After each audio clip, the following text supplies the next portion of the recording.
Hey everyone, I should probably stop saying good morning since by the time I finally get the video out, it's late afternoon. Today is a slow day with no new releases on my radar, so I guess I should talk about what I want to do between new releases. Now I currently have a playlist of a bunch of albums that came out this year I want to get around to, since they're at least relative to the music that I've been doing, but I do at one point want to revisit some albums I think are perfect and talk about them in high regard.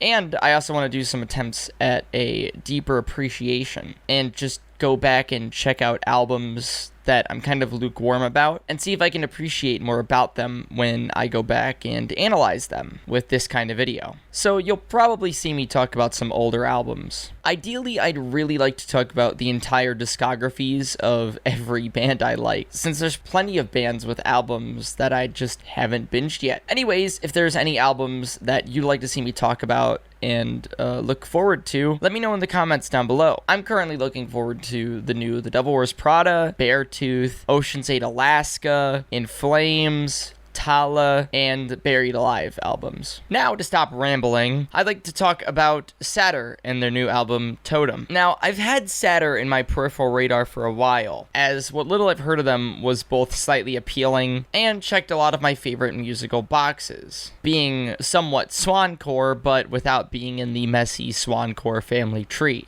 I also vaguely remember trying to work out to Locust and just being really lost and not really grasping onto anything, which, by the way, this video was almost about Locust because it was on my today's picks. I would have done it, but Totem came out recently, so that's just what we're going with. Anyways, how are you guys liking the scripting? I did it for the Palisades review, but I thought it came out a lot drier than the Dance Gavin Dance video, but like, of course it is. It's me reading a script. I'm doing my best. I'm remembering why I was so lost when I first listened to Satyr. Their time signatures are uncompromisingly mathy. And right off the bat with Seam, they're just not as catchy as other math bands like The Fall of Troy, for example. It has potential to be something that I really like though, so I give it a 7 out of 10. Whelmed is a lot safer and easier for the brain to grasp onto. There's a lot more of a focus on clean vocals. And the singer's voice is good, but he has some quirks that I'm still trying to get used to. Like, he sort of hums out his O's and U's. Whelmed was also very linear, and so I didn't really have a lot of time to mentally grasp onto any melody, so I'll give this another 7. On Vector, the lyrics come off like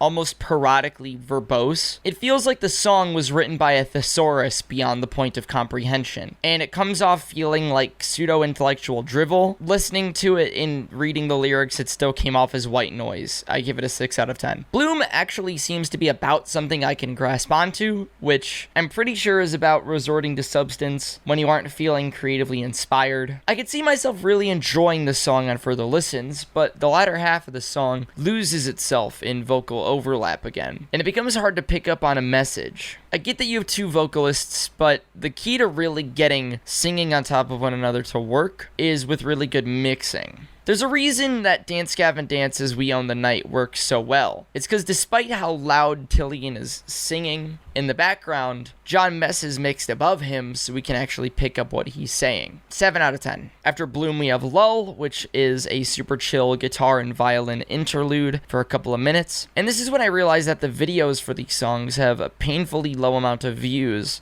for a band with 2 full-length albums. Please, if anything I'm saying sounds appealing to you, like, I know I haven't been super nice about this album so far, it's just not super gluing into my brain. But if you like the sound of any of this, please support these guys. Like, clearly they're fucking hustling and putting out decent music. They're clearly talented, it's just not super for me. Haven comes in hard after Lull, and I actually love this song. Its structure makes the most sense out of all the songs so far, and I actually get its message about religious skepticism. There's also a lot of really fun grooves and breakdowns in this song. And thanks to the structure of the song, these bits actually come off satisfying, and they actually feel like payoff. Plus, there's an overlapping section in the song. Plus, there's a vocal overlap section towards the end of the song, and they actually mix the screaming into the background, causing it to be comprehensive. I would actually recommend this song to anyone who wants to start listening to Satyr, because so far, this is the best song on the album. I even forgot that the song was almost 7 minutes long. 8 out of 10. Attrition starts with some vocals distractingly layering over one another, and the singer barely gives himself time to breathe. Passages just constantly flow into one another, and there's only a single small section in the middle for an instrumental pause. And then we're right back into constant singing. Look, I'm a vocalist, I love singing, but it's distracting how much this song runs on. Especially when you're gonna go out of your way to, in the beginning, re-record the vocals over one another. You know, like, it's the same singer, but he's like cutting himself off somehow, which is one of my least favorite studio recording tropes. Then the song ends with distractingly overlapped singing and screaming, and then the song just abruptly ends. It was like white noise and sensory overload at the same time. It felt like I was listening to 2 TED Talks at the same time. 6 out of 10. Dogma immediately starts with more singing, but at least this song gives itself room to breathe. Unfortunately, while reading the lyrics to this song and listening along, I came to realize what rubs me the wrong way the most about this album. It feels like the mathy structure is used as a crutch for the lyrics to just be anything.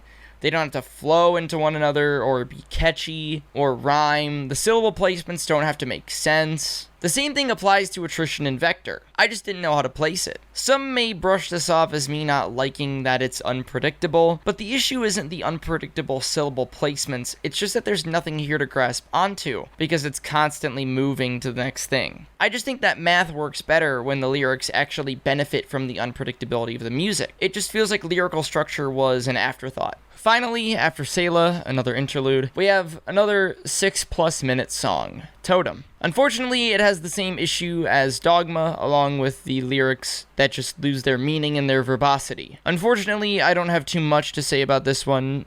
It just sort of drags on the same tropes that the band has been perpetuating for most of the album, 5 out of 10. Adding it up, this whole album, experience-wise, turned into a 51 out of 80, but I only found Haven worth saving to my Spotify, so do with that information what you will. Anyways, I really want to like Satyr. I don't want this video to come off as hate towards what they're doing with their sound. I just think that they don't fully capitalize off of their mathcore sound, causing their lyrics to come off as not just lazy. I think lazy lyrics can at least carry some meaning, like a bland breakup song, but they come off as incomprehensible. I'm a verbose guy, but when your lyrics are literally declared activation enabled but unabandoned within an unsought vessel, my acceptance still undisclosed, anecdotes garnered over time excused, find the roots of intuition, diminished lethargy, concerns subsided for now, I'm expecting to see that you need a high IQ to understand Rick and Morty copy pasta, but with Satyr lyrics. Really, I just think that Satyr needs to rethink their approach to lyrical structure. As their instrumentals are fantastic, it just feels like the singing is forced on top uncomfortably, like weirdos that put chocolatey toppings on fruity froyo. Anyways, please support Satyr. As much as I don't really like what they're doing with their sound, go check them out, and if you do like them, stream them. If anything, stream Haven. It's absolutely their best song off this album, and thank you for watching.